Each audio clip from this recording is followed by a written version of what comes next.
Hello friends, I hope you are doing well. आप अच्छे कर रहे होंगे। आज मैं वर्तमान परिस्थिति में राजनीतिक अवस्था के बारे में थोड़ी सी बात करना चाहता हूँ। पिछले 4-5 हफ्ते से बिहार विधानसभा चुनाव के संदर्भ में एसआईआर इलेक्शन कमीशन द्वारा लाने की बात की गई और उस पर कार्य भी होना शुरू हुआ। साथ में पिछले 2-3 दिन पहले राहुल गांधी ने एक प्रेस कॉन्फ्रेंस करके कुछ डेटा इलेक्शन कमीशन के सामने रखा और इलेक्शन कमीशन से कुछ जवाब मांगा।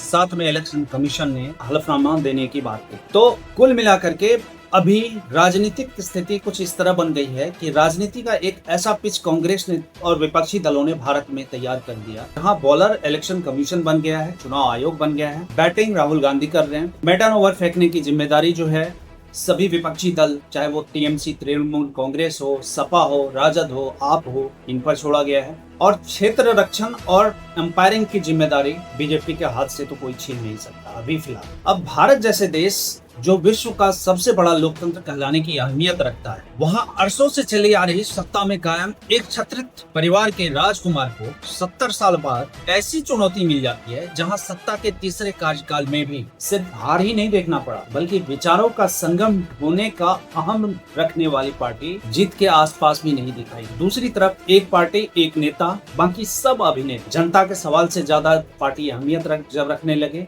तो जिम्मेदारी सिर्फ एक नेता तक सीमित हो तो तानाशाही स्थानीय हो या क्षेत्रीय हो या वैचारिक स्तर पर हो या राष्ट्रीय स्तर पर हो, हर स्तर पर आई जाए। अगर चाणक्य के विचार से भारतीय राजनीति आज बदल गई है तो मैकियावेली को भी भूलिए नहीं, जो राजा और राजकुमार को सिर्फ शेर और लोमड़ी का खेल नहीं समझाता है, बल्कि ये भी कहता है कि मैकियावेली का राजा कभी गलत हो ही नहीं सकता। कल की ही बात कर ले, सभी विपक्षी सांसद संसद भवन थाना में 2-3 घंटे के लिए हिरासत में लिए गए और हिरासत में लिए जाने के कुछ ही घंटे बाद कुछ विपक्षी सांसद बेहोश होने लगे। अब ये बेहोशी ने कुछ ही घंटों में ये दिखा दिया कि इन नेताओं का सीधा कहना है कि भैया हमसे अनशन, प्रोटेस्ट, नारेबाजी ये सब नहीं हो सकती, क्योंकि आप राजनीति के पिच पर जो है 7 स्टार वाली सुविधा नहीं दे रहे हैं और जो काम जनता का है वो काम हमसे करवा रहे हैं। क्योंकि ये धरना, प्रदर्शन, लाठी खाना और तरह तरह की जन भावनाओं को आक्रोशित करके सामने जनता को ला करके